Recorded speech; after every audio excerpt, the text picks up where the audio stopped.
How do you pronounce CHIHA? CHIHA. CHIHA will do that. CHIHA. Second H is Get a guru accountant on the northern beaches in Brookavale. Yep. Most importantly, before we start talking about anything, should Gladys Beriklian stay or go? Danny? I think she should stay, mate. Your personal life's your personal life. Yeah, stay for sure. Stay for sure. Oh, that's a clean strike because I reckon she should stay as well. But anyway, over to you, Michael. Alrighty.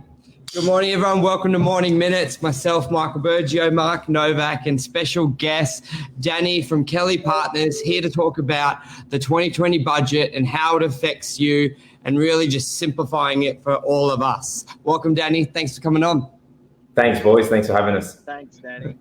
Sort of overall, just how are things going? Well, what do you do? Where are you from? Just give yourself a bit of a wrap.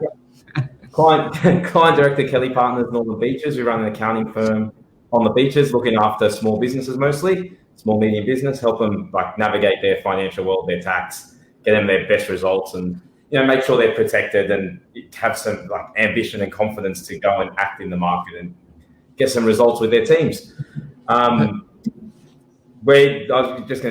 Business with everyone on the beaches that we're seeing, same as you guys probably. Some people doing really well, some people struggling, and we're just trying to help people navigate everything that's going on in the world. There's constant legislation changes, things going on with COVID, that bit of uncertainty for everyone. Danny, what are the numbers? All of us are hearing national numbers. We're hearing New South Wales numbers. Now, the Northern Beaches, Michael, has 6,000 businesses. Is that right, Michael Burgio? Yeah, around there. 6,000, yes. 6,000 businesses. Danny, you're working at one of the most successful accounting firms in the area. You guys have 7 accounting firms. So how many accounting firms in New South Wales? 15. Now, just quickly before we get into it, and hand on your heart, people that are like this since COVID, and people that are like this since COVID. So without being able to confirm a percentage, it's very circumstantial, the people that are struggling. We're talking, 10, 15%, and it's very, we're talking the travel agent that does specialized travel to, surfing in the Maldives. We're talking about hospitality in city regions. Those guys that are in specific events and industries that have been directly hit are being hit. Okay. For the most part, the clients we're dealing with in construction, real estate, local cafes, things like that, are all doing as well, if not better. Their performance, their trading isn't necessarily better, but with all the government funding and that they've got, they're actually richer at the moment in cash in the bank. The net position today. What's going to be, what the government are trying to navigate, in my humble opinion, is how they don't just stop all the funding and everyone drop off a cliff. They've spent so much money to date, they've kind of, all in, that they have to keep investing into these businesses to make sure that they can carry them through this. But right now, most people's net cash position is a lot stronger than it was 9 months ago. And that's sort of where the 2020 budget comes in. Everyone's doing good now, but there's so much speculation. JobKeeper may end, the rent incentives are going, the mortgage fees are going. It's realistically, besides those really specific businesses, you weren't meant to go under now. This is this is a lot of help. It was almost hard to, for some for a lot of it, where the wages. So the 2020 budget, not hard to, it's wrong to say, but you get the gist. The 2020 budget is really now, how are we going to survive 6, 12, 24, 36 months now? Because that's where you're going to see people drop off if things don't happen. Do you think the 2020 budget sort of is going to help with that, the overall? Did it hit the mark? Was it as good as it could get, or is it just crap? They've done a lot. It's hard to do much more, and they've done a lot. And we'll go through some of the stuff quickly. I mean, when I say they've done a lot, they've tried to spur business. They're trying to help where they can. JobKeeper's been extended to March, so even before the job budget got announced, that extension was happening. I think job seekers to December at the moment, with the likely increase to March as well. But I think for me, if Melbourne didn't go into the lockdown that it did, I reckon the JobKeeper wouldn't have got extended and this budget wouldn't have been as big as it was. I think Melbourne getting that extended lockdown has meant the government has thrown more money at the whole country. Take out Melbourne. Take out Melbourne from the scenario. I think that we've got a different budget and a different outcome. I think they're just really trying to get enough money in to keep Melbourne alive. Hey, Danny, question I've got is, because you're the man on the street, you're talking to the local businesses. You've said that 9 out of 10-ish businesses are doing okay, 1 out of 10 struggle street. With that 9 out of 10, and with that's a lot of that's from government assistance. My ears prick up, and I think that means there's going to be a cliff, because when the government assistance goes, then everyone's going to fall off the cliff. How big is that cliff? And is it the situation where if government goes across and halves JobKeeper, that's enough to put that 9 out of 10 in jeopardy? Or how big is that cliff is my question. You're like, or if they get rid of JobKeeper, is everyone actually still going to be reasonably okay? Talk to us. Yeah, it's hard to say, and obviously we're generalising, but my gut feel again on this is I think the slowdown of JobKeeper is actually a good way to approach that. The way that they're taking it down to 1,200, then down to 1,000 over the next 6 months. What I think it is, Mark, is I think it's more about the mentality of it. So what's happening is I saw it with childcare as an example. When we all of a sudden got free childcare for a 3-month period back in June to where it was August, it was actually difficult mentally to go back to having to pay for childcare. The same thing's happening with JobKeeper right now. Like the mentality of the business owner is changing in a way where there's almost like an entitlement to JobKeeper, as in like the way people are speaking about it is if like, hey, I've got to still get that money, more as if like it's owed to them than if it's to help them.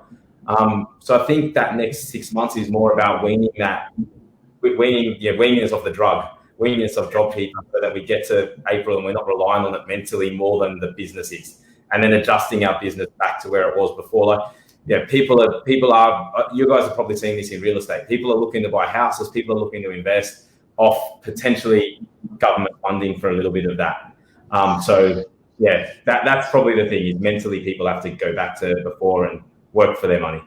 A bank saying that, your business doesn't work without JobKeeper, I'm not going to give you a loan. I haven't seen much of that. I haven't seen many. I'm sure they are. It's not my space to comment, but I haven't seen many lenders come back questioning their government money.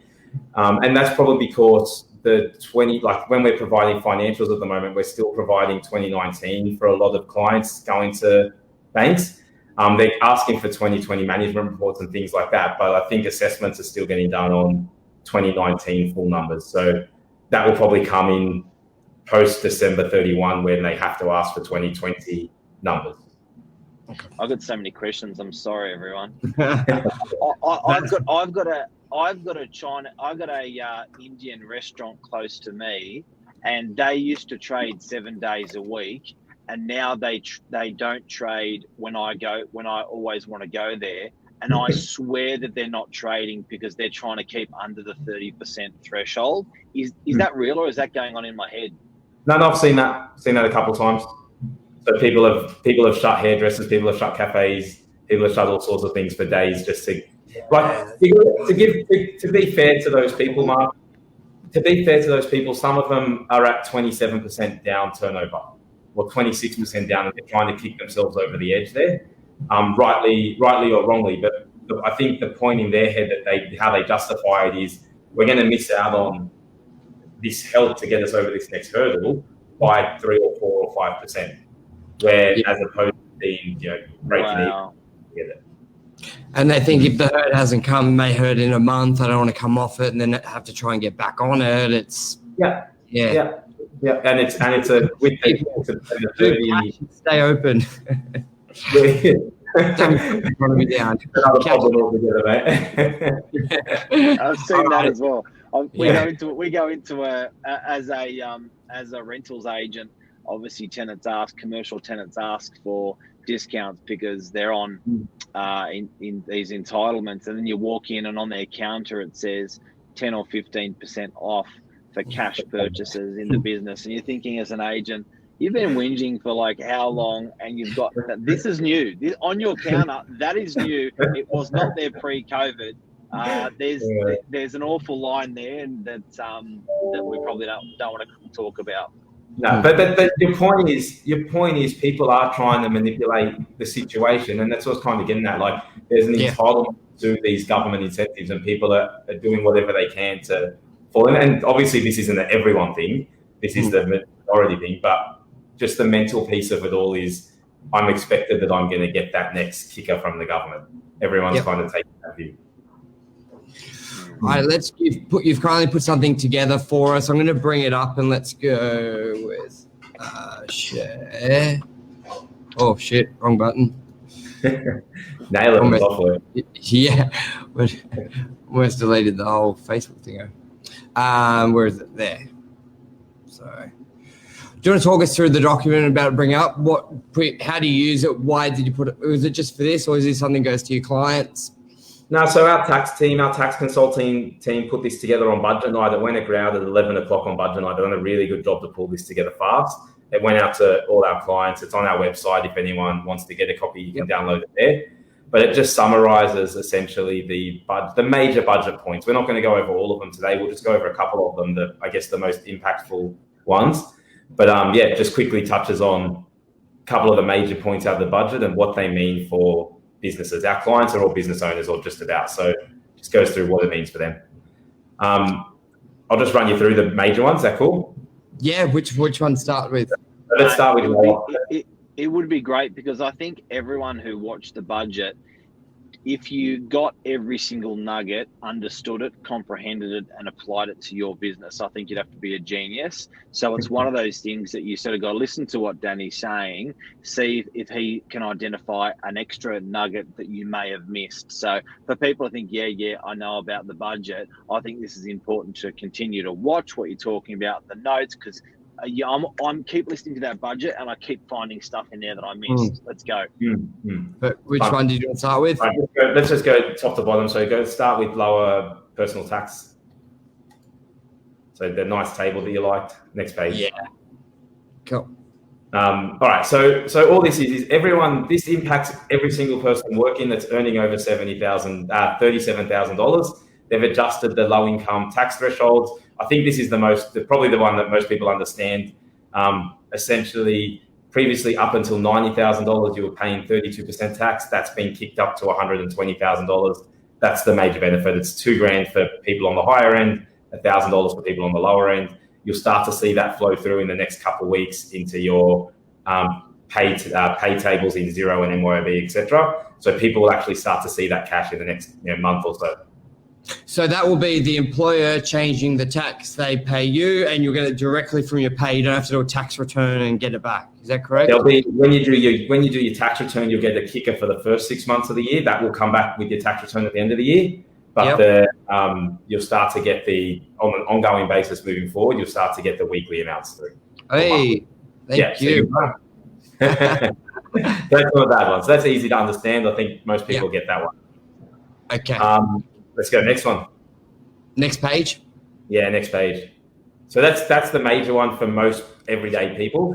Now if we start talking about the business, and that personal one does play into tax planning and things like that. Like when you're distributing from discretionary trusts and trying to get money out to people at the right tax rates, that does play into that. So that's where that will come into consideration at the end of the year for a lot of people, business clients. This is a big one. So this is a big one for probably bigger business as much as it is for smaller business and small medium business. Essentially, you know how we had that $150,000 asset write-off rule? Yes. That's been extended for 2 years till June 2022, and it's been taken up to be Yeah, not a bad one. And it's Wow. been moved to be unlimited. So basically, anyone. Unlimited. Yeah.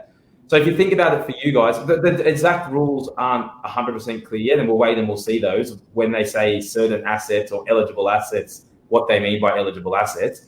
But point being, if you think about it for you guys as commercial agents, when a restaurant comes to move into a new lease, potentially that whole shop fit out becomes deductible upfront in the year that they move in, as opposed to doing it over, 5-10 years or whatever that term is based on that asset. So that's pretty big that's really interesting. Can you explain that slowly for us? So normally when a restaurant took a new shop for a 10-year lease, if that restaurant spent $150,000 doing a fit out, they would have depreciated that $150,000, say $15,000 a year. Yeah. So some rate, whatever that rate is, they would have done it over a 10-year period, over that lease term. So instead of doing that, they can, and that obviously is a big difference. Instead of doing that, they claim that whole $150,000 in the first year that they spend the money or start operating. Fantastic. Yeah, so it makes a big difference. And to flow that a bit further, if you think about, like, I don't know how many of your commercial tenants pay that in cash, or when I say cash, like pay that through their own money or finance that through the bank, because you can actually finance the 150, pay it over the 10 years, but get the tax benefit up front. Oh, wow. Okay, that's big. Yeah, so that all plays together nicely. And that's going to 2022. 1 July. And how many of those 150s can you do? As many as you want? So it's gone from 150 to unlimited. So firstly, so it's not 150, it's actually moved to unlimited. Secondly, basically as many as you want. It's on a Say it again. What was that? Yeah, I was just saying, Mark, you can do a whole new fit out. Yeah. Start again. Unlimited. And cars are included in that, aren't they? Cars are included, but they cap at the luxury car rate. It's about 57 grand. So cars, unfortunately, get capped at 57, which, unless they're like utilities, utes, trucks, vans. Wow. So new fleet of utes going around for Novak, I reckon, next year. Yeah. Yeah. That does play nicely, and it flows nicely into the next slide. Like, it interacts nicely with the next incentive that the government put in. So this loss carryback rule, if you have a loss in your 2020, 2021 or 2022 tax return, normally what would happen with those losses is they would carry forward until you make a profit, and then you can offset the profit against the loss. This initiative, it's something they've done in the past that they've rejigged back up, is you can use those losses to offset against past paid tax, not necessarily future paid tax. So if you had a profit in 2018, but a loss in 2020, you can get some of the tax back you paid in 2018 in cash when you lodge your 2020 tax return, 2021 tax return. That kind of makes sense. So I've no idea what you just said. so I'll try and just say the same thing, and hopefully it makes sense the second time. When you've got losses historically, so if you lose 100 grand this year in your business, you get no tax benefit. That loss carries forward to a future year to get a benefit. Yeah?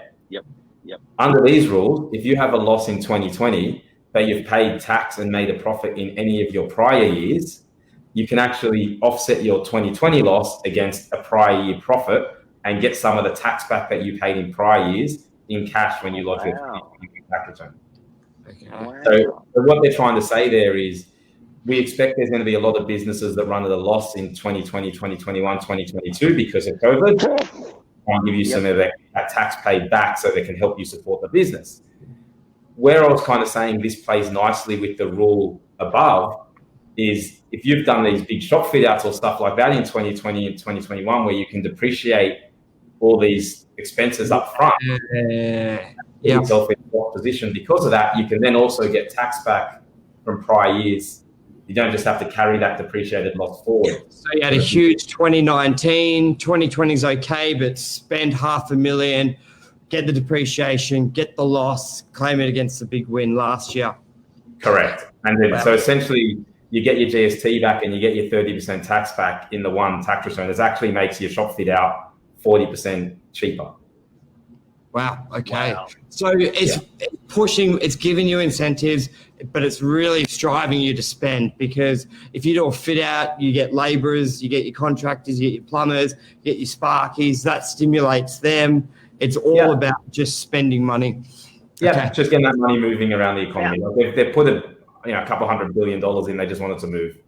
Yep. Okay. I'm Next asking point. a lot of questions. I'm asking a lot of questions, but our viewers, feel free to ask any questions. You're going to have to be on Michael Novak's personal, Mark Novak's personal. Yeah. I think Michael's got the iPad there. So just ask away, guys, if you've got any questions. This is free advice from a guru accounting firm and accountant in the Northern Beaches. This is a great opportunity to ask you questions. To be honest, I reckon you're doing a cracker job, because, I feel like I've missed half of what was announced now that you've been speaking the last 10 or 20 minutes. It's great. Let me put disclaimers around the free advice piece. It's don't worry. We're waiting for guidance from the government on the actual implication and how we're going to... Okay, sorry about that. But, if we can talk about Gladys, if we can vote on Gladys Berejiklian at the beginning of this episode, we can do anything. Yeah, that's true. Yeah, that's true. Disclaimer, people, don't take note of anything we're saying. There you go. But it sounds good. Next point. Okay, we had the loss carry. Yeah, let's talk about JobMaker quickly, and we'll talk about this one also. So this was really good. Also, I thought pretty smart initiative to try and get people to start rehiring people who are right now. The government's paying people job seeker. Essentially, they're paying them $350 a week or a fortnight or whatever it is to do nothing. What they're trying to do is move that money to the business to give them a credit to hire people who are on job seeker. So government said, either way, we're paying the money more or less. We'd rather give it to the business to try and get these people into a job. So if you're thinking about hiring someone, smart. Yeah. If you're thinking about hiring someone who's on job seeker currently, you're going to give them more than 20 hours a week. You get a $200 a week credit to hire them. So, basically 10 grand a year off the first year of employment, anyone you hire in the next 12 months on job seeker. That's so good. Yeah. And so to read between the lines, rather than sitting on the couch and getting paid and taking the government's money, the government would rather you go and work to earn the same amount of money potentially. Correct. And they'd rather support the business to employ the person than pay the person to sit at home. Smart. Yeah, smart. So investing in training and all that stuff, isn't there? They're going to support and pay for training. So people out there going, well, can't just hire anyone. They'll take care of training, or there's some sort of money for that. So that's a different initiative again. So they've got a whole bunch of extra training programs and things like that they're going to support and pay for. They've extended the apprenticeship, pay 50% of apprenticeships and things like that. So that's all part of that JobMaker program. Most of that had already been spoken about and announced. The extra part was the $200 a week credit that they'll give to you if you hire people who are on job seeker. Beautiful. Okay. Yeah, really good. Really good. Next. The rest of those slides are pretty circumstantial. I think they're probably the main ones for business owners. I think the only other thing probably to touch on that we're dealing with, and we kind of spoke about it already, was the JobKeeper 2.0 stuff. Yes. So people are reapplying for JobKeeper at the moment from October to December. JobKeeper finished 30 September, that first round of JobKeeper for most businesses. And they said, again, because of the Melbourne lockdown, they've said, here's some new measures to test. If you're down 30% on September versus last year, based on your actual result, we're going to extend the JobKeeper for you for another 6 months at a different rate, for another 3 months at a different rate.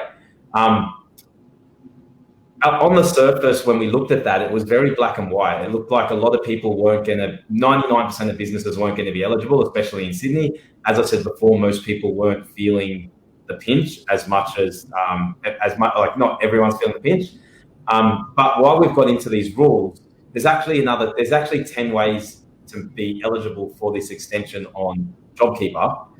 And we're finding a lot more people are actually eligible for the extension than what we originally thought would be.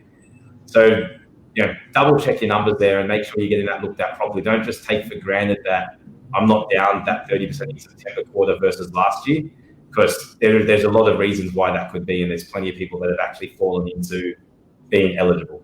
And the ethos is pretty, they want to help you.